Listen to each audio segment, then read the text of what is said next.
All right, we'll get started. Thank you all for being here. Turn on your cameras if you don't mind so we can see you. I appreciate your being here. Our guest this month is Joan Trice. The way we're going to do this is I'll start it off, go probably about 15 minutes with an overview, then kind of the big picture thing. And it turns out that there's a lot to cover here. So I'll try to go through my part of it fairly quickly, then turn it over to Joan. Joan started her appraisal career at Loyola Federal Savings and Loan in 1986. Started her own appraisal practice, which grew big. Then started Clearbox, a compliance company, in 2007. And then started the Collateral Risk Network in 2003. One of the things I like about the CRN is that it brings together people from the various industries, which you rarely see anywhere else. We get incestuous. And then finally, the last words on her bio that I like the most. The mission was to organize professionals with a common interest to network, study and learn from one another in the science of collateral risk. And those of you that get my webinars or blogs know that I'm trying to bring science to the appraiser brain to help us with better judgment rather than replace us. And that's my teddy bear. Has been with me for every class I've taught over the last 15 years.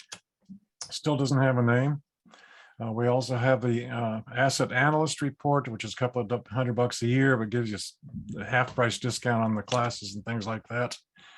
Next month, we got coming up Scott Reuter with Freddie Mac. And I listened to him a couple of months ago. He talked about appraisal is market analysis and the importance of that. We do use open source software that's called free in our classes, and how to integrate it with the software you already have.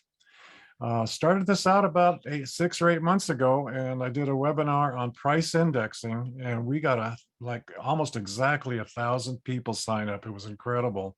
So I thought, okay, this looks like a need out there, and we've gone ahead with it. Craig Gilbert's helped me a few times. Pete Christensen, the attorney, did a webinar on bias. Bruce Hahn, who is also one of our moderators here today, talked about reconsideration of value.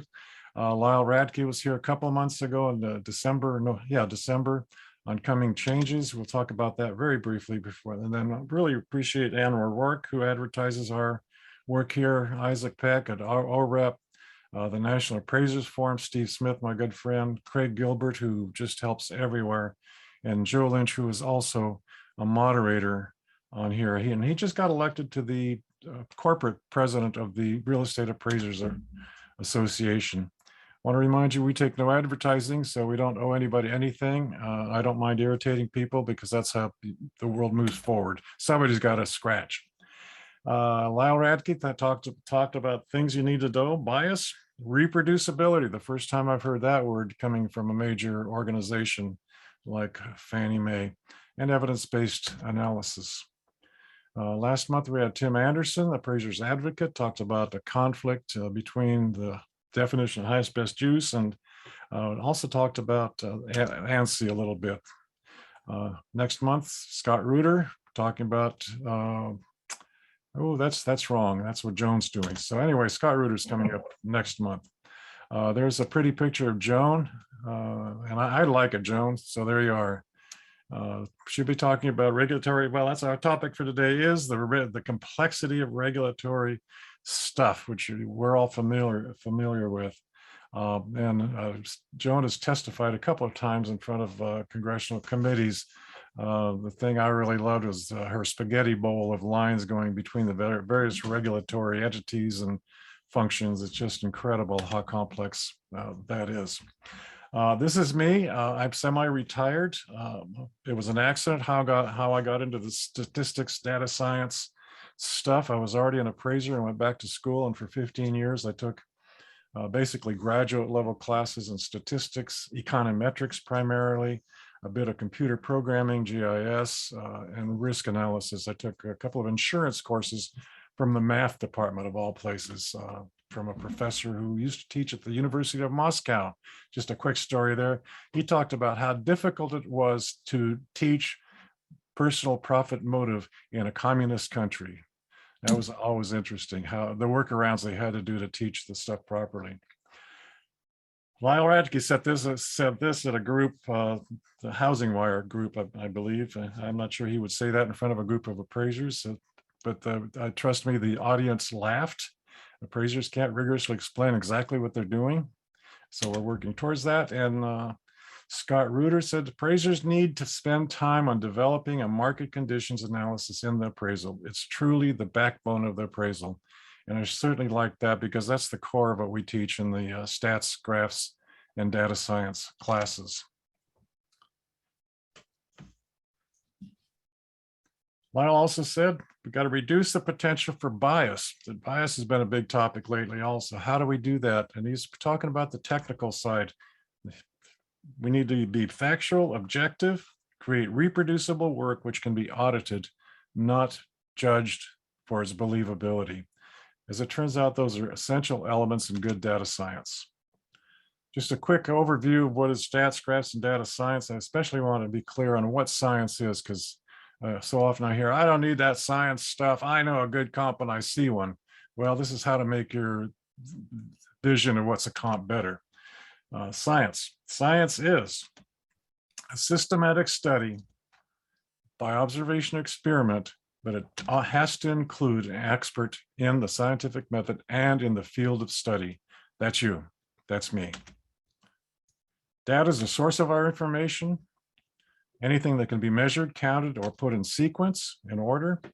Graphs are a very valuable part of data science because they connect the data to the human brain. We can understand 3 comps pretty easily, but we cannot understand 30 sales, even if you put them in the table. So graphs give our human brain, which is very visual, ability to see markets and groups of data. So science helps with our expert model decisions. Data science is very broad. It includes statistics and algorithms and machine learning, artificial intelligence. All of that is a part of data science. So don't let that confuse you. Okay, coming up, we do have a class coming up February 10th. That's next week, folks. Online starts, I think, Thursday, Friday, the 10th, whatever that is, 3.5 hours a day. And then we've got a class coming up in Boston, March 25th and 26th. Hopefully the snow will be gone by then. I've taught there a couple of times. It's a fun place to be. Okay, and Joan Trice, today we'll be talking about reshaping the appraisal regulatory system. I'll spend another 10 minutes here kind of laying the groundwork for that and tying in the various topics. I didn't realize what a broad range of topics that this pulls in as soon as you get it. It's not easy. Are there conflicts in regulation? If you've been reading my blogs recently, I've been talking for 6 weeks now about the 5 frictions that hold back the appraisal profession and doing a good job. And it ends up with how can good regulation foster modernization instead of get in the way and not be a friction anymore. AVMs, evaluations, hybrids, broker price opinions, appraisals, all follow the same process. I've been working with the committee for the last year plus on AVM, working towards standards for AVMs. Are you ready for that? You know, there are no standards for AVMs. It turns out all valuation, all of the AVMs, evaluations, hybrids, BPOs, they all follow the same process, and it's really straightforward. Somebody makes a decision as to what the problem is. Is it a house or is it a gas station? Somebody or a system or an algorithm has to pick the data. There has to be predictive method, an algorithm for that, or making adjustments. Adjustments are a form of algorithm, and then deliver the report. Well, here's the kicker. It kind of irritates me. Appraisers are the only ones that have to pay taxes, pay their dues, buy the standards every year, get licensed, and get recertified every year. Other than maybe brokers doing BPOs, nobody else that competes with us has to meet these, put out this kind of money and this kind of time to compete.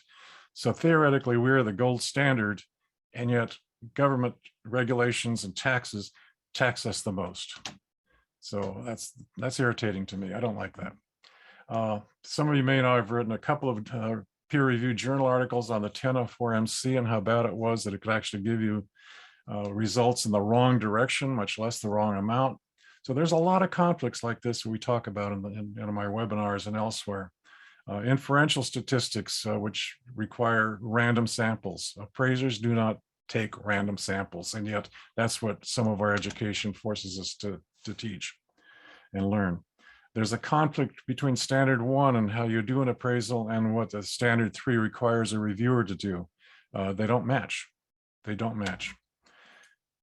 And did you know that there's only 3 violations in USPAP? Everything else is somebody's opinion that you're violating what they think is right. It's a conflict of opinions. And now we got this ANSI thing, which creates a somewhat of a similar philosophical issue as the 1004MC did, not quite as severe. And then, as we talked about last month, the conflict between highest and best use and most probable selling price definition of market value. And then we've got this group think going on, and I know Joan liked this and asked me to make sure I put this on here. The definition of market value, and I wrote my George Dell's operative definition of market value about 12 years ago, when I realized that nobody was following the definition of market value. At least I was troubled by that. It didn't seem like it. So here's a definition. I kind of bullet pointed it. Buyer and seller acting prudently and knowledgeably. And it's not affected by undue stimulus. Buyer and sellers are typically motivated. They're both well-informed and well-advised. Normal exposure time, cash, dollars, no problem. And of course, this is the one that really triggered my brain. Unaffected by special or creative financing. Remember that 100% financing? You're not buying a house, you're just rolling a dice. And we call that, everybody was kind of going along with that picture. So this is what I wrote. What was actually happening during this time? Well, the buyer and seller were acting speculatively with exuberance. Everybody was going to get rich. Prices were going to go up forever. That was 12 years ago. Affected by universal euphoria. Remember, everybody was going to get rich. All you got to do is just buy quickly. Buyer and seller are avariciously motivated and biased. They're uninformed and advised by commissioned salespeople. Exposure time, I was okay with that. US dollars, I was okay with that. And finally, again, enabled by unrestricted special and creative financing provided by commissioned salespeople. That's what was really going on. That's my phone. I'm going to let it ring, so don't let it bother you. And that's groupthink. Everybody in our whole industry was ignoring the actual definition of market value, including us. So we got these fallacies, foibles, and mistakes. Another article that I wrote. A lot of things get involved in this. Client expectations, teaching advanced quantitative methods like that's random sample statistics, which is of no use to appraisers. We got the ANSI issue coming up. We've talked about last month. I'm going to go through this one because you've already seen that. And the regulatory preference towards non-appraisals. Appraisers pay the taxes, the fees, education, have to buy the USPAP every couple of years. I'm a USPAP instructor, and every 2 years I have to go through a USPAP instructor training in addition to taking a class. So we're bias, a big topic lately. Is it personal bias or is it analytic bias? Is it possible that an AVM programmer would have embedded some bias inadvertently in the algorithm? Of course, that's coming up a lot lately. And then the internal conflicts in USPAP. As I mentioned, there's only 3 violations in USPAP. Don't be grossly negligent. I guess it's okay to be a little bit negligent. Fail to keep records. And fail to use care in identifying the client. Even those are a bit fuzzy. That's the only 3 times that the word violation is used in the entire USPAP document. Everything else is somebody else's opinion.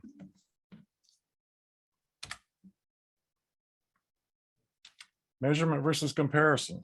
Fannie Mae requires to use ANSI. It's a measurement And in the long run, like 10, 20 years down the road, if everybody does it, everybody, then that'll be very good. But today, in certain parts of this country, the conventions of how houses are measured are different than what ANSI says. So now you've got to make an ANSI adjustment, in my opinion. I know I'm going through this quickly, but I want to paint the picture of how important future regulation is, and as we get into what Joan's going to be talking about.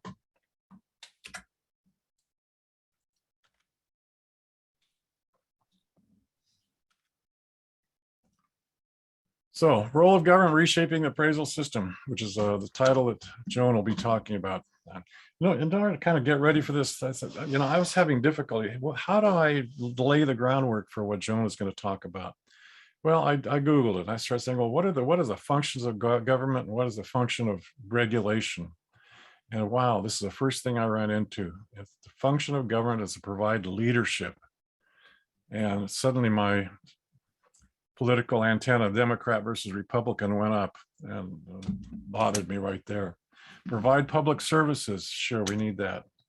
Maintain safety and equity. So I think for us, what we're talking about today is all about related to safety and equity, particularly financial equity, equity with multiple meanings there. So what is excellence in regulation? Well, it requires a partnership, is the term I ran into, between the regulators and the people they're licensing. Hopefully sometimes the professional organizations that they're dealing with. They can't be at odds at each other, and yet that's what's happening today. That's one of the problems we're dealing with. It delegates the responsibility of the public interest to us, the licensees. It's important to remember that regulatory law is administrative law. It combines all three functions of government. It legislates, makes the law, it administers the law, and interprets the law, which can be dangerous. And many of the governmental abuses that happen are in this area of administrative regulatory law. So our primary focus here is financial, valuation in particular, and we're only going to talk about collateral risk issues here instead of investment potential or litigation for equity or fairness. So we're really going to focus on the collateral risk issues.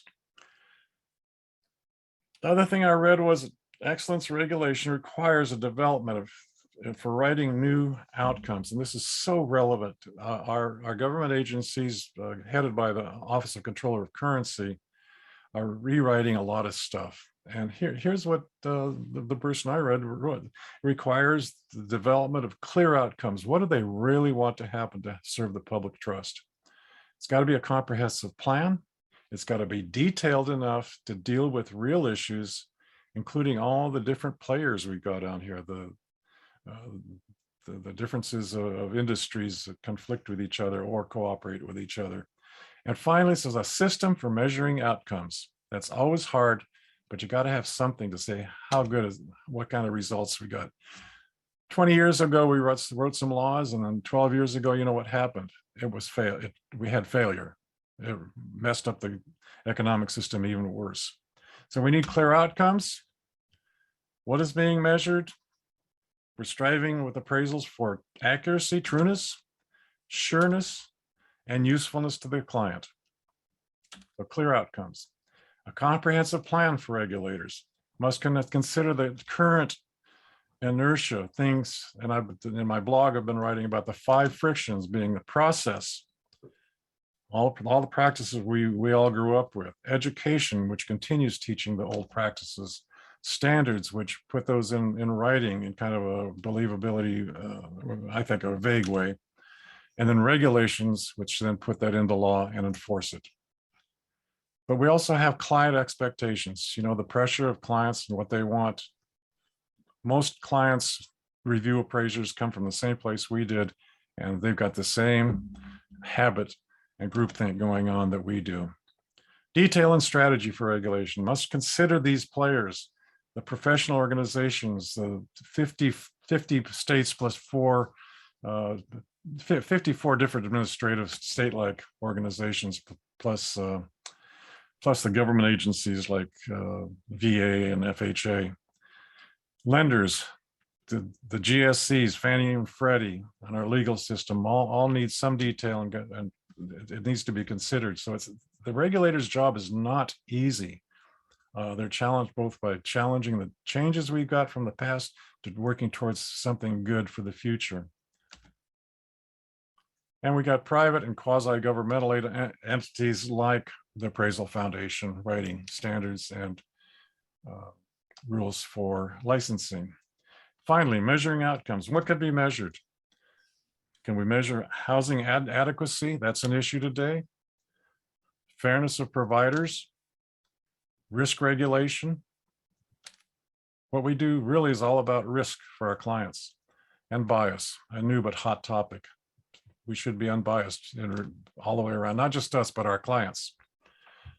So regulation, this is my hot topic. Do all valuations require the same process? Yes. Every type of valuation, whether it's done by an appraiser or an AVM or a broker or an evaluator, they got to identify the right problem. They got to use the best possible data. They got to apply the right approach or algorithm to the analysis and strive for usefulness, unbiasedness, and answer the question of risk and reliability. Here's my question. If all valuations require the same process, should all valuations be required to have the same standards? And this literally came to me in the last, perhaps just a few weeks in my work on that AVM standards committee, when I realized all appraisals have the same, all valuations have exactly the same process. How about consistent standards for all these services, including appraisers, and fairness in who pays for this stuff, not just we appraisers?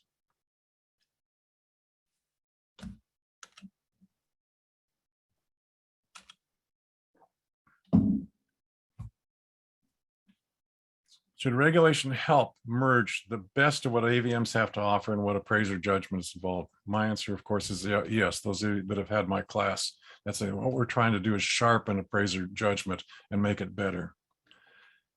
Regulations should enable new process technologies, not restrict us the way we've always done things. Most of the appraisal process was created in the 1930s and 1940s, and there ain't been much change since. Establish objective results measurement, not believability, credibility. Credible is defined as worthy of belief. So be believable. And then your reviewer has to be believable. If you've ever reviewed a review, then your review of the review has to be believable. That's the standard. It gets pretty deep there.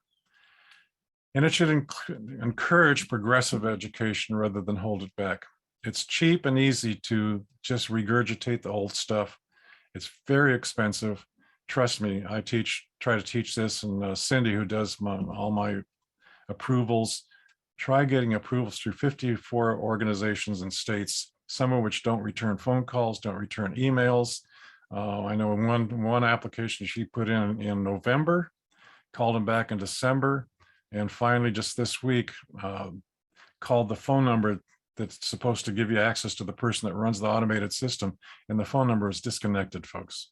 This is how difficult it can get just to try to bring good education to this profession. And we do need to work towards analytic reproducibility because it opens up so many other doors and tax our competitors equally to us appraisers. I guess I'm sounding like a real appraiser advocate here today. I didn't intend it to be that way, but that's the way it is. So most conflicts come from outdated practices, education standards, regulations, and client expectations, who also expect things to be done the way they've always been done. Richard Ratcliffe once said many years ago, market analysis is appraisal, or the vice versa to that. Modernized valuations should improve and enhance and sharpen the appraiser judgment, not get in the way of it. This involves complete data the way we had it. When I first became an appraiser, 3 or 4 comps was a lot of work. The analysis was trivial. Today, the analysis is what is the focus. Getting the data takes 0.2 of a second.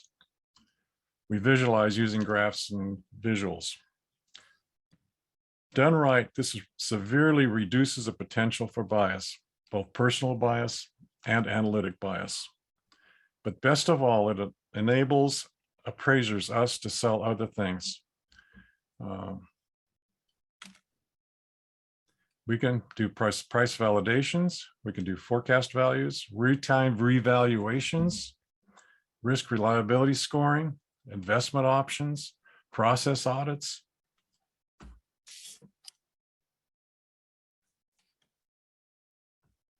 Work towards transparency, reproducibility, data enhancement. These are some of the issues that came out of my AVM standards committee that we were working on. But these are other services that we can sell, make money on, that provide a real service to the world, to the public good that is needed out there. And we can feel better about ourselves also. And working towards a solution. Our class relates data science to evidence-based valuation. Specifically, how do you apply these data science tools for valuation? The proper use of graphs, not just throwing them out there because they're pretty. Price indexing is such a powerful tool. I have a feeling that Fannie and or Freddie soon will be requiring something definite to replace that 1004 MC that was so bad. It's still a very weak area.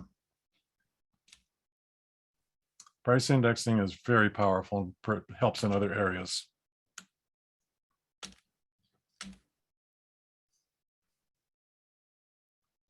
Regulation for us is about banking and finance.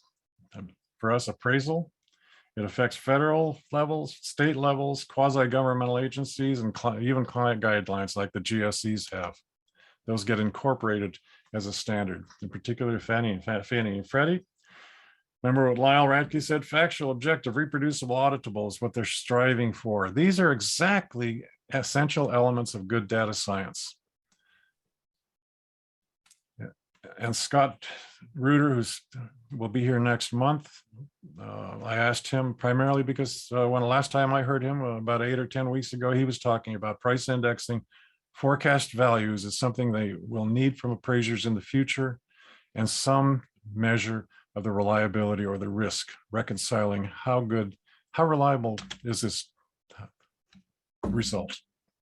I'm going to go through this very quickly. Market analysis. I'm going to just let you read it.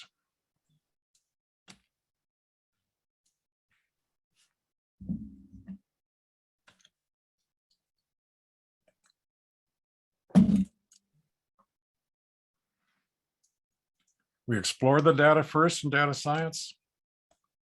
Then we put a price index on it, so bring everything to a current value. And we clean up the data. I often get asked the session, well, how do you do verification when you're doing 30 or 300 comps?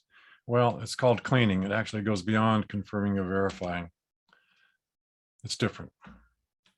Getting the right data is the key to good data science, good evidence-based valuation. It requires judgment, your judgment, as well as a good selection of evidence and understanding how do you collect good evidence. It's a 5-step process that we talk about in the class.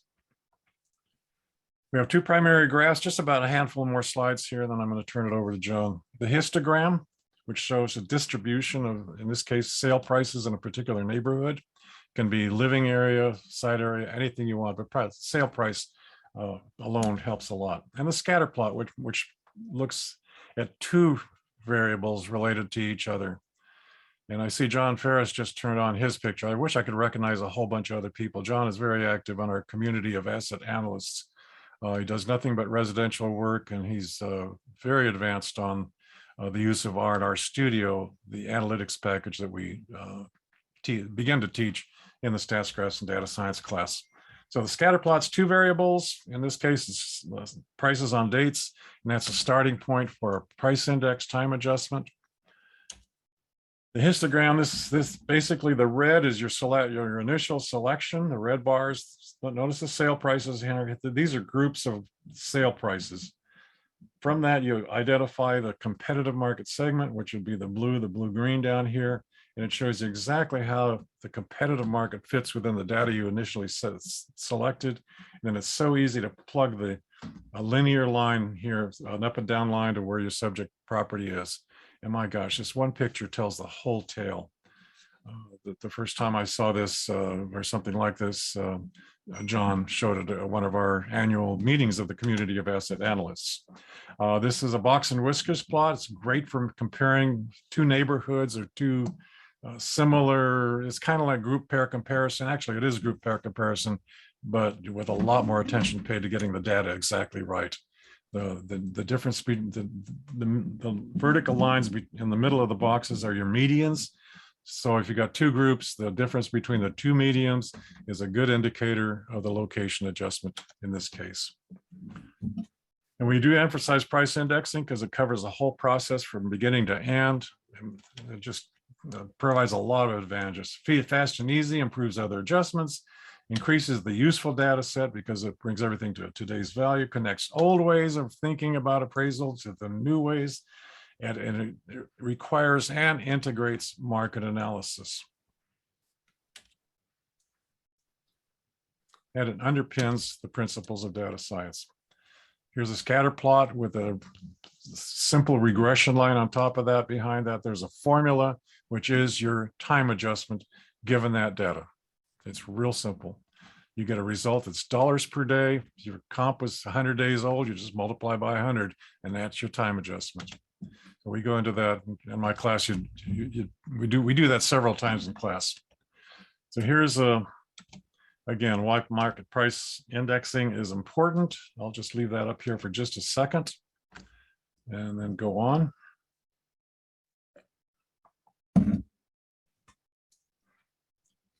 Evidence-based valuation practice does require the knowledge you already have. We use open source software. It does create new opportunities for personal growth, I believe. Not getting, we get beat up a lot. It's a way to start feeling good about ourselves also. Oh, I see Shannon Slater's on the picture up here too, also a great supporter of the group and does a lot of teaching and good work herself. And I'm sorry I can't recognize everybody.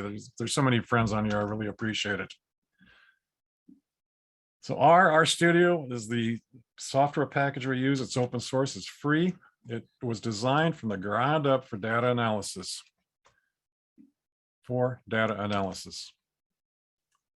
It's really good at graphs. It's technical clean, has no remaining errors on it. There's thousands of people working on it for free out of the goodness of their heart.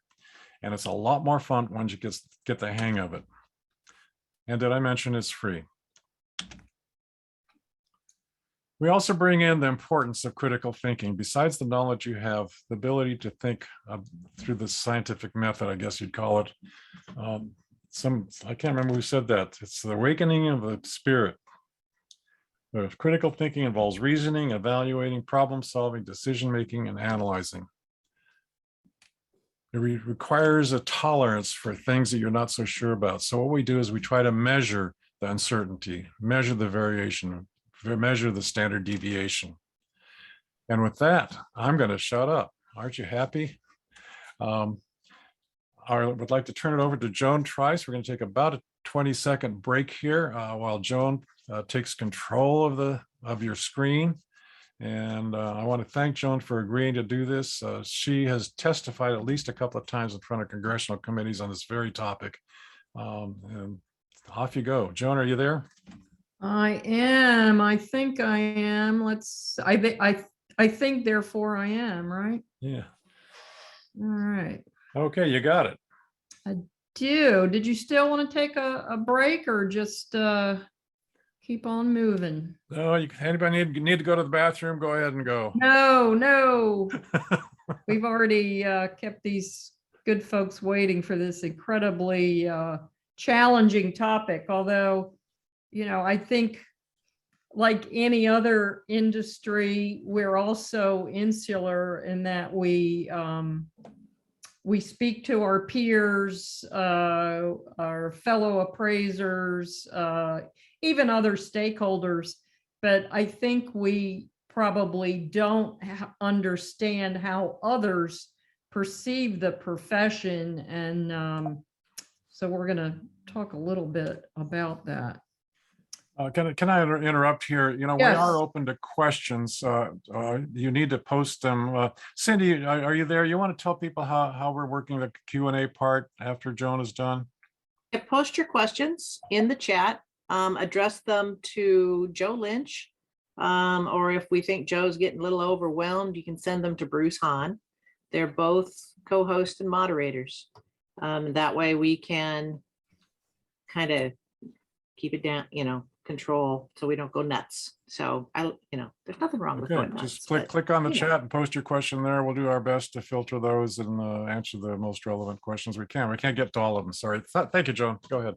Okay, so folks, we're going to talk about reshaping the appraisal regulatory structure, why we should think about doing it, how we would go about it, and maybe some ideas. And I hope you all will share your ideas on how we can improve the appraisal regulatory structure. So what you see here, you think you see a fork in the road. I have had friends of mine who have suggested, and very close friends, that fork is to really be a test as to whether or not we're fully done. Stick a fork in it. I argue with them vehemently when they suggest that, but we'll talk about in a minute why they think that way. And here we go. They think that way because there is nothing but bad news about appraisers in the press these days. As many of you are aware, the PAVE task force was established by the Biden administration. It's housed within HUD. It was formed in June of 2021. Right now, we're awaiting the results of their study. My understanding is it will be out any minute now. They were actually waiting, I believe, on the results from the National Fair Housing Alliance report that was commissioned, if you will, by the appraisal subcommittee. The appraisal subcommittee engaged a company called Clear. These were all done through a very public RFP process. And they engaged NFHA to do a study of the appraisal foundation and USPAP and the criteria within USPAP. And, are there barriers to entry for just anybody, but in particular, minorities and women. And then the third bullet there, you'll see the FHFA bulletin. For those of you who didn't see it, they identified some incredibly, I have to be careful how I use my words here, inappropriate language that appraisers have been inserting into a neighborhood description. They're rather eye-popping. I was shocked. My only comment on this, and I've actually was quoted, even though I did not give permission to be quoted, as saying it was irresponsible. And the reason I thought it was irresponsible, not in that they shined a bright light on some incredibly thoughtless comments by appraisers, but they didn't really give the context. They just said something like 14 million appraisals were reviewed. And then they have 16 examples of really just terrible violations of fair housing and in the language they use. But what I was a little disappointed in, did they take those appraisals that had that kind of language and actually do a deeper dive on the appraisal to determine if the appraiser actually behaved in a biased manner? They might have made stupid comments, but did they produce an appraisal report that wasn't credible in terms of its market value, opinion, and analysis? And then, of course, all ties in together. There are lots of news stories about racial bias, and many of those are now resulting in lawsuits against both the appraiser and the AMC. Here's a link, and George can disseminate this document to you all.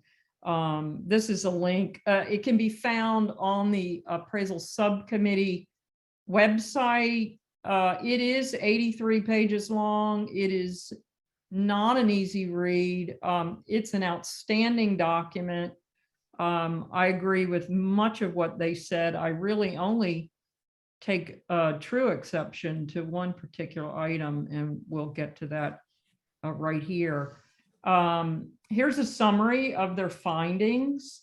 They're questioning the constitutionality of the Appraisal Foundation.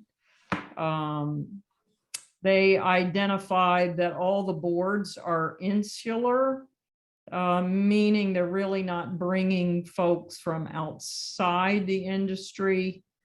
As many of you know, there are people that get circulated around from board to board to board and have been on, some of the boards for 20+ years. So we're really not getting any fresh blood and new thinking on any of the Appraisal Foundation boards. They felt that many of the rules within or the requirements created barriers to entry. One of the things has concerned me for a long time is that there is no mention of data and technology within USPAP or even in the fundamental course requirements.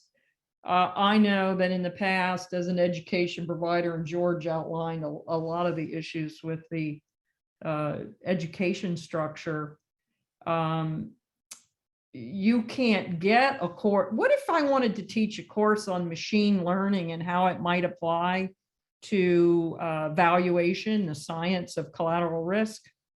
It would not get approved because the states and the foundation would say it doesn't meet their criteria, which is absurd. It keeps us in the dark ages. One of the recommendations is that USPAP should be free, which is certainly going to be an interesting business model for the foundation going forward if that recommendation is followed. There's a lack of a centralized complaint process. That's one of the key elements that the Collateral Risk Network identified is every single lender has a different process. The VA has their own process. And because there's no central collection point, we can't even do any kind of slicing and dicing of the data to determine, is there a common theme on ROVs? Who are they coming from? Is it, what's the impetus?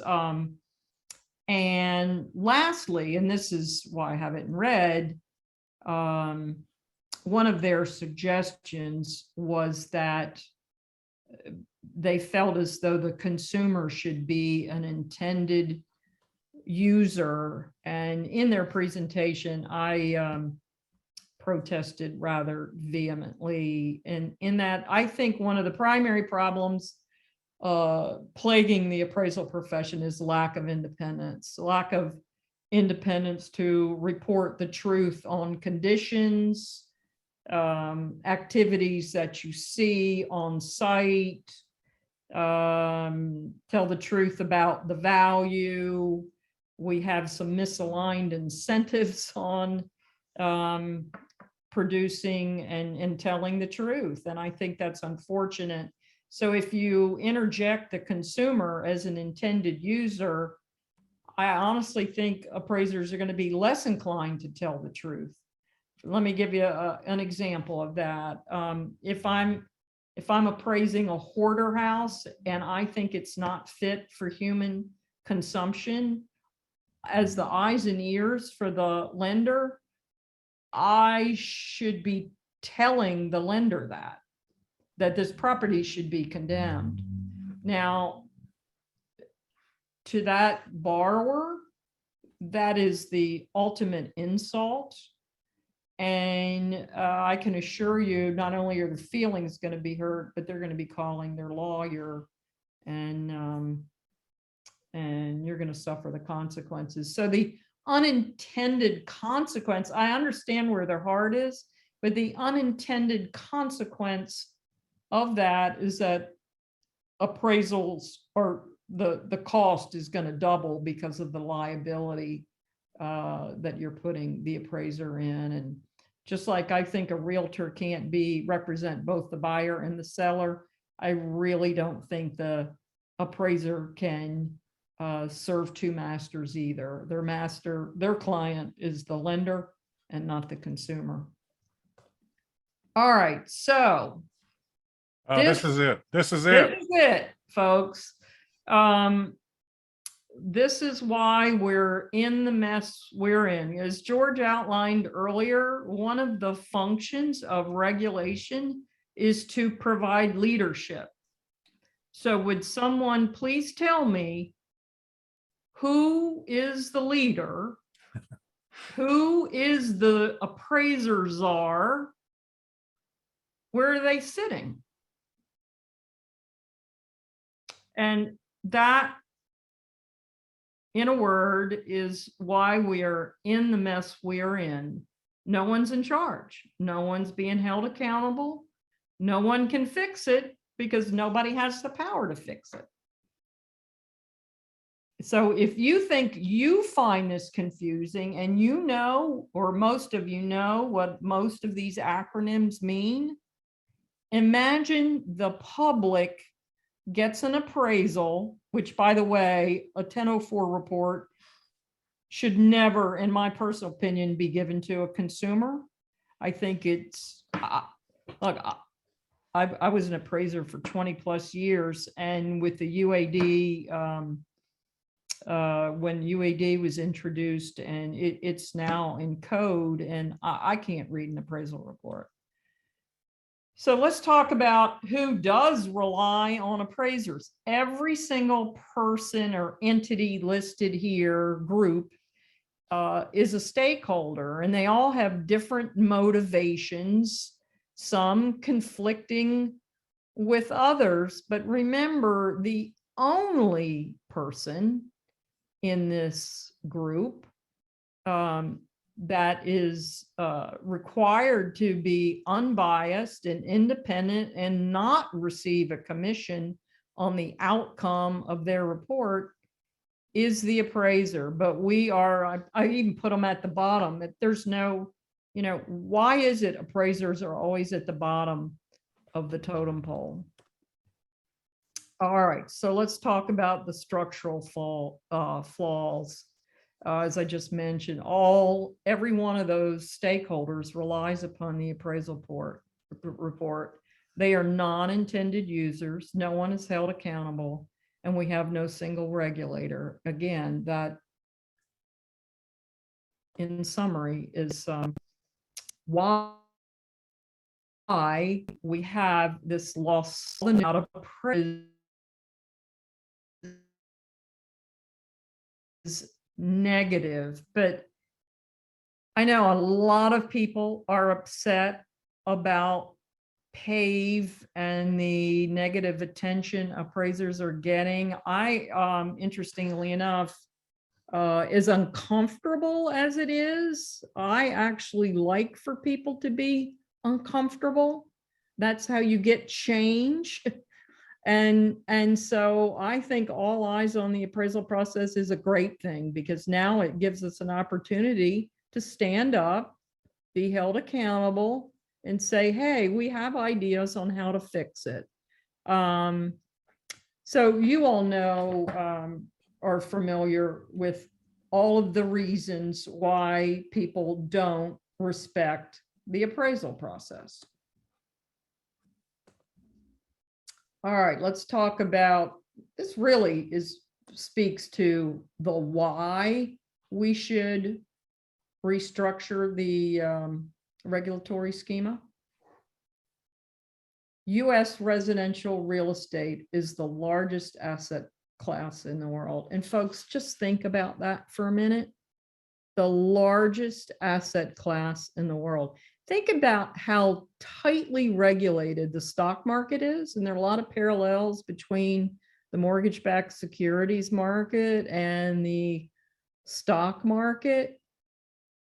The stock market is so regulated. Now, I'm not suggesting that the appraisal process isn't regulated. It's overly regulated, but virtually unenforced.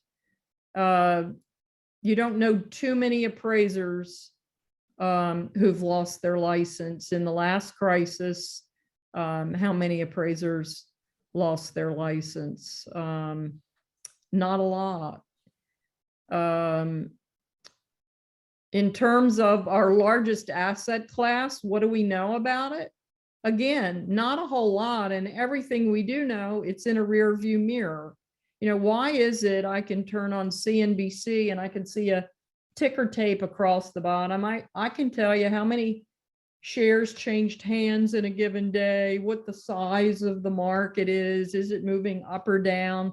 You have all of that information given to you in real time, but unfortunately, everything in real estate is looking in the rear view mirror. And that's unfortunate because, you know, we learned the last time around, we can head right off of that cliff in pretty short order without a lot of warning. We have no catalog of every parcel of real estate in the United States. One of the projects that the Collateral Risk Network is working on is actually creating a three-dimensional unique identifier for every piece of real estate in the United States. I think this is absolutely critical to building a real estate superhighway and modernizing the appraisal process. And again, all the reasons why everybody is so emotional when it comes to real estate. And lastly, you all already know this, appraisers take all the blame, yet they have none of the power to fix these things. Do you all ever actually just ask yourself, why is an appraisal ordered? And I don't want to get too deep into this topic today because we're going to run long on time anyway, I think, as it is. But it's the law, right? The FIREA said all federally related transactions must have an appraiser performed by a licensed or certified appraiser. Most of you think that's true, right? Then we've got a few exceptions to that. We keep raising the de minimis. I've even lost track of where it is now, saying anything below a certain threshold does not require an appraisal. But then there's a big, giant loophole that you could drive a $1 trillion bus through, and that is that Fannie Mae, Freddie Mac, VA, and FHA appraisals are exempted from that law. So only loans that are actually portfolioed. And that my understanding is that footnote was put into FIREA in 1993. The other question, why do you think there's been so much pressure to rid the landscape of appraisers? You know, why are they working on hybrids, desktops, and all these other things? That is a complex question, but the bottom line is, and again, I'm not telling you anything you don't know, you are the speed bump and the roadblock to lenders making more loans. So on the one hand, you've got compliance and risk management people going, no, no, no, I want an honest appraisal. But loan production is on the other shoulder, and the devil on that shoulder seems to be the one that wins every time. So we've been talking about a lot about collateral risk today. What is it? This is the real reason why an appraisal should be ordered. The risk of loss arising from errors in valuation and other property, locational, and market characteristics. So again, I'm not gonna, I could spend hours on this topic alone. And so George, you can have me back another day and we'll talk about collateral risk and what I think a modern appraisal should look like. Collateral valuation, we need a single regulator. Wouldn't life be grand if we had one set of rules, a single authority that appraisals are, the process was standardized, that Fannie and Freddie and VA and FHA and USDA appraisals all looked alike, and you all didn't have different rules. Wouldn't it be grand if that czar would modernize the appraisal process to work towards a more credible appraisal report and not some proprietary solution? You know, maybe in the proprietary world, people would rather have faster and cheaper. You know, in my priority, better trumps faster and cheaper. We need appraisal policy based on transparency and independence. And again, I think the biggest fly in the ointment is we do not have a system that protects appraisers and allows them to tell the truth.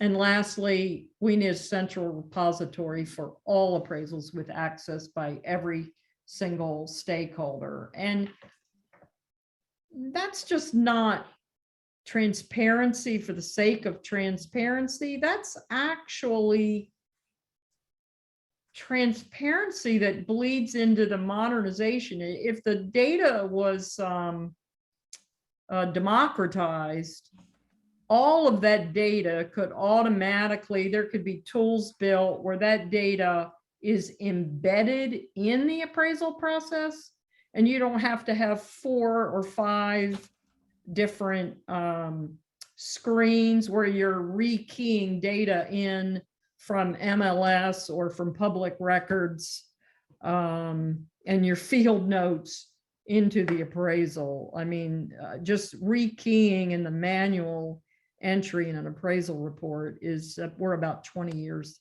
behind the time on that. Folks, I just did my speed reading of my slides, so I'll open it up to questions. Well, thank you, Joan. If you have questions, go ahead and put it on the chat thing. I just want to, again, Joe Lynch and Bruce Hahn are helping moderate this and helping Cindy sort through the questions.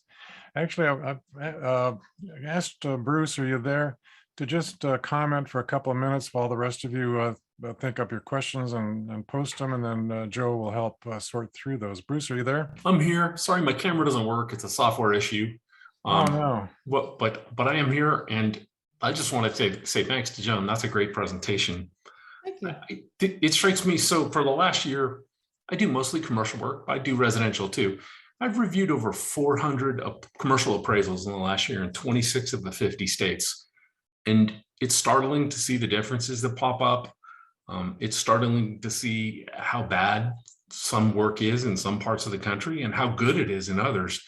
And there's clearly a need for reform.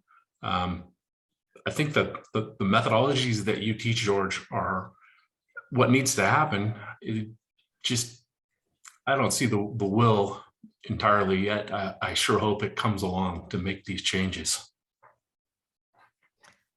Well, now, honestly, again, I think the political will, I alluded to all of the negative press and attention on the appraisal profession at the moment. Again, I think it's unfortunate that it's negative attention, but I'll just settle for any attention we can get, because I think this really provides us an opportunity to say, yeah, we are aware of all of our flaws. I think the unfortunate thing is all the blame gets put upon the appraiser, but they don't write the rules. They didn't ask for this regulatory structure. They have no power. So, I think we're a small population. And as you all are abundantly aware, we have multiple appraisal trade groups. We don't have a single trade group. Most appraisers belong to no trade group. So you don't have a voice, and whining and jumping up and down in social media and being outrageous isn't gonna move the needle. So I would strongly recommend that you all join a professional organization. I'm not gonna endorse any particular one, but get involved. Thank you. Joe, our other moderator, if you have any comments, this is your chance, and then we'll go into the question. George, can I add one more thing real quick? Sure, and Joe, you need to unmute yourself. I think Joan makes some really good points there. And I just have to throw out that I'm old and I remember when things were different. And I remember when in 1991, the Appraisal Institute was the merger of the old Society of Real Estate Appraisers and the American Institute. Licensing happened the following year in 1992. And I think it's really important to point out that prior to that merger and licensing, lenders were a huge supporter of the appraisal profession. And in fact, half of appraisers worked for lenders, and they gave a time of their staff appraisers to improve methodologies through education. That lender support went away 30 years ago. And that was an important part of advancing the appraisal profession. So it's easy to point fingers at appraisers now, but lenders have, I realize that collateralized debt obligation and mortgage-backed securities came at around the same time too. And that changed their lending from collateral-based risk to credit risk. But nonetheless, lenders play a part in this too for not supporting appraisers. Oh, I couldn't agree with you more. And if you think about some of the big shifts, so if you've been around as long as I have, I think the proliferation of non-bank lenders, they are almost an unregulated group. They really, like the bank regulators, keep a pretty close watch on the commercial banks, but mortgage brokers, and of course in the last crisis, that's where all your pressure came from, is that mortgage broker. And then, the proliferation of AMCs has, I think, been one of the forces that have diminished the role of the appraisal firm. The appraisal firm is where people used to get trained, or at savings and loans or banks. We don't have many appraisal firms anymore. I know a lot of you on this call, if you were in business 15, 20 years ago, you probably were successful, large appraisal company owners. And you trained all the people that worked in your office. So that's part of the reason we don't have anybody to train the next generation, because we don't have any appraisal firms anymore. Very good. Joe, your turn. All right. So what Joan was saying about joining an appraisal association, I'm president of the Real Estate Appraisers Association out here in California, which is a state coalition member. We're part of NAA. So I would encourage everyone who's interested in supporting the industry by joining an organization, consider NAA, consider your local coalition. consider the Appraisal Institute. I'm also an Institute member. I understand that there's a lot of drama and change going on at the Institute, but I think it's really important that we connect as an industry, and they're huge. So we need to certainly consider connecting with them too. ASA is another great organization that I'm not a member of, but have been to meetings before, and they do a good job too. But being siloed, most of us are sole proprietors, it seems like these days. You get out there and connect with the appraisers, and we need. I applaud George for putting these on and reaching out to as many people as he reaches, but we need to do a better job connecting so we can represent our industry better than we've done in the past. Thank you, Joe. Agreed. Joan, go ahead if you want to respond to that, and then we'll turn it over to Cindy to present questions that will No, mostly be far answered. away. Have Cindy fire some questions at me. Okay, Actually, it's Joe Lynch to fire the questions at you. okay, Oh, okay. all right. So far, Dave Town offered a free template for how to handle ROVs, and it's good. I've seen it. So I posted on the chat how to reach Dave. Dave talks about what's going on in the industry frequently, so you should get on his email list if you're not. John had a quick comment, John Ferris. We really wouldn't need hybrid appraisals if Fannie Mae certification didn't require the signing appraiser to physically inspect the subject and comps. That wasn't there. I'd train my own inspector to speed up the appraisal process. If anyone wants to comment. Well, I don't know. I don't see this as a burning issue, but we have competing. We're trying to substitute non-appraisers to do part of the appraisal process. And we're holding appraisers to a different set of standards. I mean, obviously, anybody who's not an appraiser automatically, by definition, is being held to a different set of standards, as in no standards. There's no use pat for inspectors. There's no licensing of these inspectors. How does one do diligence on them? What training do they have? It just seems silly and absurd to me that this is allowed to happen, but again, that's just me. I actually think inspecting the property is one of the most important parts of an appraisal process. Condition and quality are huge. And no, I don't think a non-appraiser is trained to look at components of, like, you send somebody in to measure and take pictures, but do they understand functional obsolescence and super adequacies and so on and so forth? Not even to mention the fact that I can't see how hiring two people is cheaper or faster. And I certainly don't think it's better. To me, it's a silly exercise, but that's just me. Very good.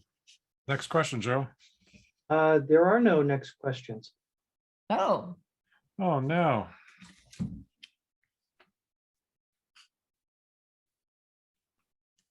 Maybe Bruce can comment on the ROV issue, because he just did the webinar here 2 or 3 months ago for us on the topic.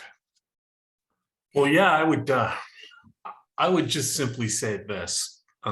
Having started with a bank over 3 decades ago, using the URAR, it's my old friend.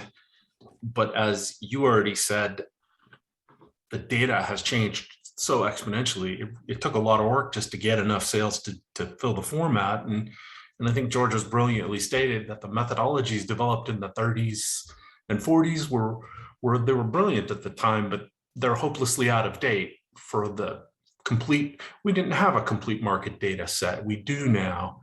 And I think, unfortunately, our old friend, the URAR, is a dinosaur that needs to go away, because when you fill out that reporting tool, you only use a handful of sales and you create more questions than you provide answers by omitting the vast majority of the market data. And I'd just throw out too, having recently moved in the last year, I used my smartphone and the Realtor and Zillow apps on it as I'm driving the neighborhood. And it was really an eye-opener to me as a consumer buying a house to see how much market data is available, like all of the data to consumers. They're looking at it. I did when I bought a home.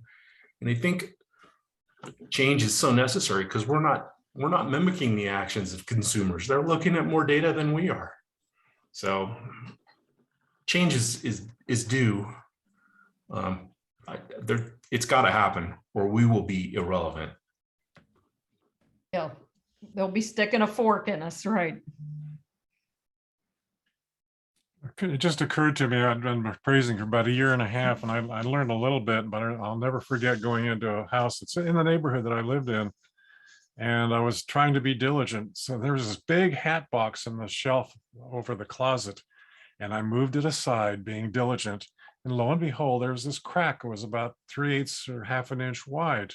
And I followed that crack down and outside, and the foundation was cracked. All I had to do was move a hat box. Now, accident or trying to be diligent. So yeah, I think somebody qualified to do. Well, I'll shut up. That's it. I think you get the picture. Move the hat box. We do have another question that came in, William Trombley. So one of the biggest incentives for change is financial incentives. We need a structure in the industry that facilitates quality analysis and reporting. Appraisers should not be incentivized to close loans, step on eggshells for homeowners, et cetera. That in mind, lenders also need to be incentivized to facilitate using quality appraisers. How do we do that? Well, again, we don't have any enforcement. There are plenty of rules, guidance on the books that dictate that both AMCs and lenders must do due diligence on the appraiser. And since I also own Clearbox, I can't tell you how many appraisers tell me I'm not providing sample appraisal reports. I'm not going to do a background check. I'm not giving you my E&O policy. It's none of your business. Well, that is wrong on all counts. It is absolutely the business of the lender and the AMC to do due diligence on the vendors that they engage. And what we really need is more enforcement activities. If I've said all along, if we had a good Martha Stewart, perhaps other people would start obeying and following the rules. But until such time we have enforcement, people are just going to stick their thumb their nose at the rules and regulations and do what they want to do because there's been no recourse for breaking the rules. Shannon Slater asks, it seems that some of the information out there is questioning our process of using the sales approach methodology. Do you see this changing? How do we address this? I am thrilled because that, again, everybody sees this as negative. I have been a huge proponent of we need 3 approaches to value. Do each of those approaches need to be modernized? Absolutely. But, I just had Alfred Pollard, who's now retired. He was general counsel at FHFA. He spoke at a CRN meeting a few months ago. He said, we're so busy knocking down all the legs of the stool when the appraisal process, he said we should be adding legs. He said We don't need 3 legs. We need a 23-legged stool.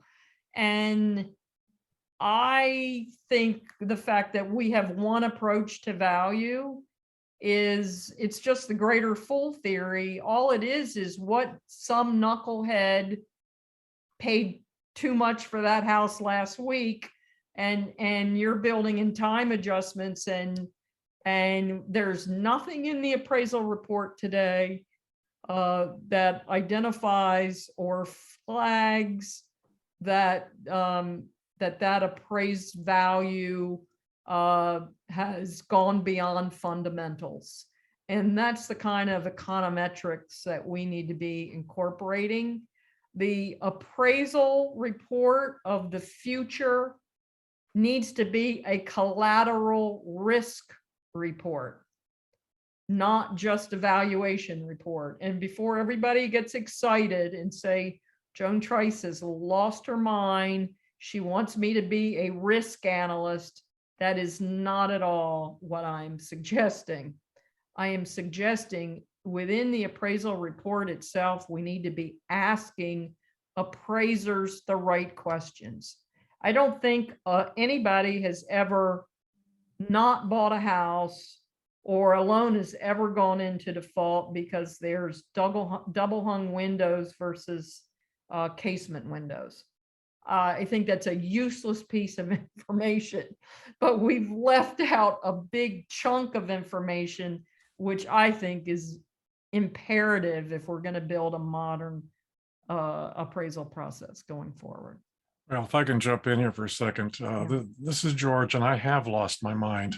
I truly believe that the whole, certainly for collateral, risk is what it's all about. Yes. You don't need a point value opinion, trust me opinion 2 weeks ago.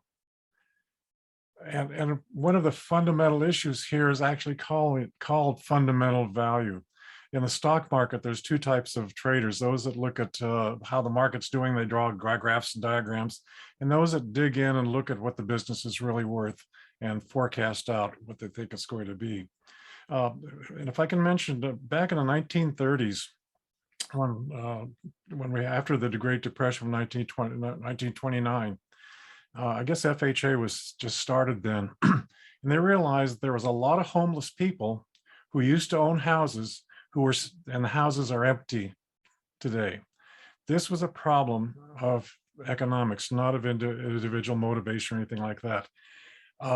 So how was that problem solved? Well, the appraisers were told, don't appraise to what the houses are buying and selling for. They said, do the cost approach, but ignore the economic obsolescence.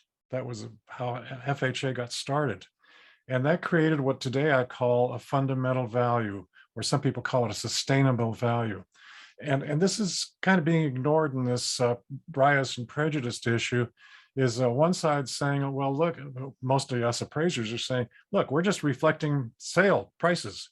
And what the other side is saying, yes, but the house is a home that has a fundamental value, as a place to raise your family, to sleep, to make love, to feed, to entertain your friends. It's a place of love and warmth, and there should be equality there. And one of the things I proposed, I probably on my PowerPoint slides, I kind of went through it very quickly on all the services that appraisers can provide in the future. One of them is a fundamental value as compared to market price. We call it market value, but it's really not. It's market price. Market price. You know, I'd like to I just agree take more. 1 second here and recognize Bob Parson, a good friend of mine. Worked, I guess, for Fannie or Freddie many years ago. Was the chief appraiser of the Office of Controller of Currency. Just passed away literally a few weeks ago. A sad loss. He was a tremendous friend of not only of the appraiser, but of the public trust. Well respected, and a huge loss. But that was one of the things he often said, is appraisers are capable of providing more information than just that point value opinion of 2 weeks ago, which does get into this, how reliable is the result. There's no, we try to do it kind of, we fake it in the reconciliation of the 3, we try to explain why the 3 approaches don't fit. Well, there are analytical ways of getting to that other than using words. So that's, yeah, what we teach in stats class and data science class, that curriculum is moving towards a risk reliability score that can be taken by lenders, by the GSCs, by the government agencies, by the portfolio managers and risk analysts, and plug the reliability of each individual appraisal into the larger portfolio risk management system. That's what we're working towards. It's not easy, and it will require new learning, and it does require some software and tools, but all those tools are available today. We're just not yet taking advantage of them. And one of the problems is those 5 frictions, including regulation, habit, the way we've always done it, standards which say be believable, don't be reliable. USPAP says be believable. It says not, the word reliability is not once used in USPAP. Kills me. I'll stop there. Got another question for Joan. Okay. Question is, Joan, has there been any time studies, and time studies are in quotes, from any of these agencies on appraisers producing credible residential appraisals? Yes, as a matter of fact, well, I say time studies, not probably in the sense of the word that you're referring to, but the VA did, when they published their revised fee schedule, they also indicated what the average turn time is in their markets, because as you know, the whole world is saying appraisals take too long. So they've been very public about how long it takes. Now, certainly there's pockets of the country like Alaska, and I used to live on the eastern shore of Maryland. We had some islands where you could only get to some islands by the mailboat. So they were remote. There's certainly places, other coastal areas as well. In general, I don't know that shaving off a few days of an appraisal is going to get you to the settlement table any faster, because title agents and everybody else is equally as busy as appraisers. Like I said, we just happen to get all the negative press, but you know, that again, that problem of the shortage of appraisers is exacerbated by, we have increasing requirements, greater barriers to entry, massive downward fee pressure, and an industry in a constant state of flux. It's a recipe for disaster. And I think appraisers should be paid more, and then you'll actually maybe attract professional people to enter the profession. Any more questions? I have one more question, and you may not want to answer this, but I'll throw it out there anyways. Oh, fire away. I like tough questions. Ha, Well, it's not really tough. It's I'm just marveling at Jeremy Baggett, because he's continually throwing nailed emails it. out. He nailed it. Well, I'm just curious what your thoughts are. To me, he seems to be making inroads on, I assume he has something to do with the ASC's report on TAF. I'm curious what your thoughts are on that and where it's headed. For those of you, oh gosh, you're going to have to help me with the name of Jeremy's book, The Cosmic Cobra Breeding Cobra Farm. Breeding Farm. Yeah. It was an interesting read. Who knew reading about the foundation and the appraisal subcommittee could be so much fun? But Jeremy, first of all, I got to commend him on his command of the English language. I think I had to often look up a few words. He's an amazing writer, but no, he said some things that I think he got a little bit wrong. I mean, I won't go into details, but what he did nail down, and what the recent subcommittee report outlined, is really questioning the constitutionality of the foundation. And boy, that's a big crack, pardon the pun, in their foundation right now. do they have it? So if you take it to its logical conclusion, if I was an appraiser in front of a state board, and I was being sanctioned for appraisal report that, let's say, ended up at Fannie Mae, I would say it's not a federally related transaction. What authority do you have to sanction me? I think that's playing out already too. I Yes. think it is playing out, and there has been a lawsuit. I don't know if it's ongoing or not in New Jersey. So this is probably going to be tested in the courts. But my recommendation, I don't even know that I actually put that on my slide, is that, I did say we need a single regulator, and I think what should happen to make it nice and neat and orderly, and so we have one appraisers is that all the functions of the foundation should be rolled into the subcommittee.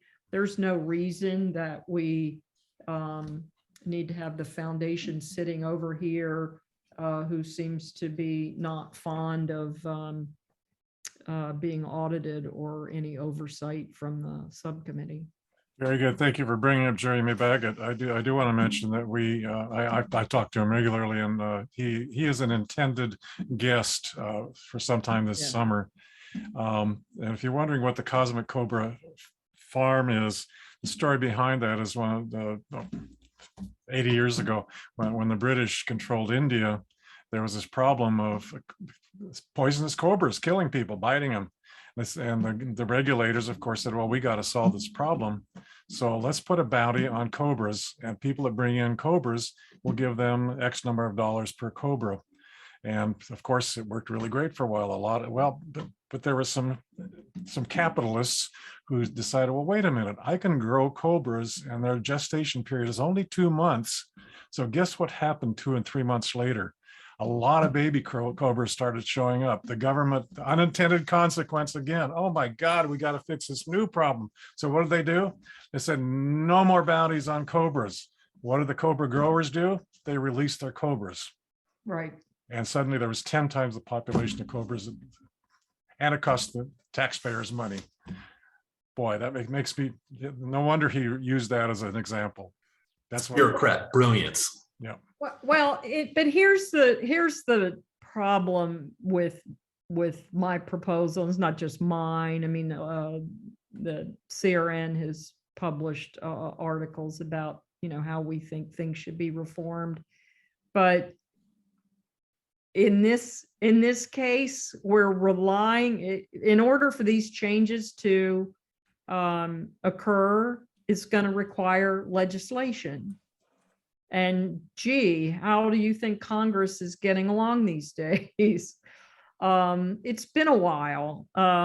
So we missed an opportunity in the last crisis. I think a lot of people thought Dodd-Frank fixed everything in appraisal land. And yes, as we know, we've now learned the law of unintended consequences is it's a game of whack-a-mole. You might quash a certain behavior, but it pops up somewhere else in a new way. People, not everybody likes to follow rules, and again, if there's no enforcement, people will push the boundaries. And I think that we're right back to where we were in 2005 and 6, in my humble opinion. Thank you. Okay, last chance for any. We've got a couple more comments that Okay, are kind of related. First of all, Brian Michael Sinclair, banks have little care about risks as they sell to the secondary market with the idea they will be bailed out, have little skin in the game after closing. And Eric Sterling, so if some stakeholders got their way and got rid of stakeholders, then what would collateral risk management look like? They seem to be somewhat related. Well, you can't get rid of the stakeholders. I mean, that's who's in the game. And all are, it's a symbiotic relationship. We all need to be working together. So if we had a single set of rules and everybody knew right and wrong, and then if the regulators actually did their job, and when people got outside the boundaries, they would punish them accordingly. Eric's Unfortunately, point, Eric's that- really real question is what happens if they get rid of the appraisers? Oh, I think you have epic crash like nobody's business. Look, here's one of the ironic things, especially when it comes to the racial bias issue. Right now, and it's been this way as long as I've been an appraiser, the appraiser is the weak link. They can be manipulated. We already know that. We learned that in the last crisis.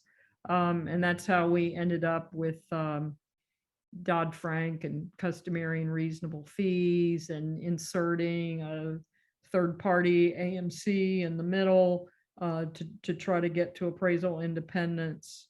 And, I just beware of unintended consequences is really the moral of the story.